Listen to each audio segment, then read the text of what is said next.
All right, thank you for that, Terry. An elderly man in critical condition after being struck near Old Park Road in Eglinton around 7:30 last night.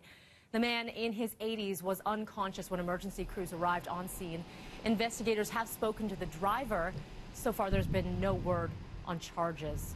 And as of late, it has been a very dangerous time out there on our roads. In fact, alarming stats coming from Toronto police showing a rise in hit and runs. Joining us live right now is Constable Clint Stibbe with Toronto Traffic Services. Good morning to you.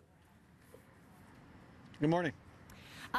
So this last story we talked about, not a hit and run. However, the stats that you've just released are alarming. Can we break them all down? Well, so far this year, we've seen about a 5% increase in the number of failed to remain collisions in the city of Toronto. Last year, we were sitting at around 8,800 collisions, and this year we're at about 9,500. So those numbers have gone up.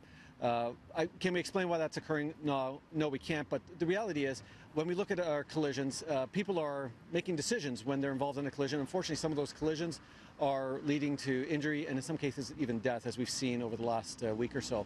But what we need to do is we need to work together as a community, whether we're drivers, cyclists, or pedestrians, and we have to respect each other. Unfortunately, no matter how you cut it, the driver of the motor vehicle is the least likely to be injured when they come into contact with a pedestrian or cyclist. And when we look at the collision stats, obviously, it shows that the number of pedestrians that have died or the number of cyclists that have died in the city of Toronto. Now, outside of the stats, the hit and run stats, just the road fatalities, collisions, injuries, they seem to be very prevalent right now. Of course, it's starting to get a little bit darker earlier.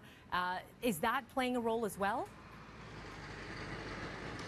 Well, you know what, when we look at the timing of the collisions, the one last night with the individual that was sent to hospital with life-threatening injuries, we're looking at a man in his 80s, and the collision occurred, I believe, just after 7:30 last night.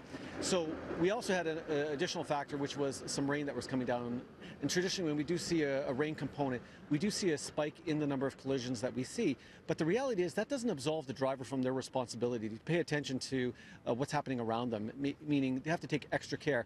In some cases, vehicles have tinted windows, which make it even harder to see, especially in those types of driving conditions.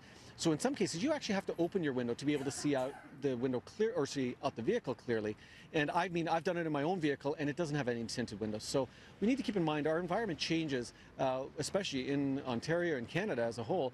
We go from summer to fall to winter. We've got slush, we've got sleet, we've got salt on the roads, anything that can obscure our vision as a driver.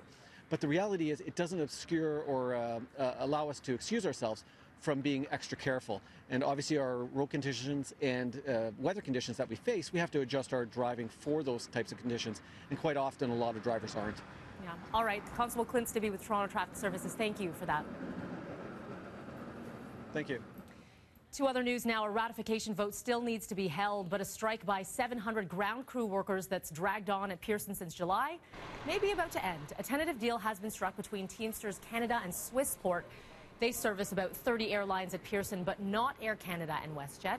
The baggage handlers, cleaners, and ground crew rejected the company's latest offer in August. No word on when this ratification vote may happen or what is in this tentative deal.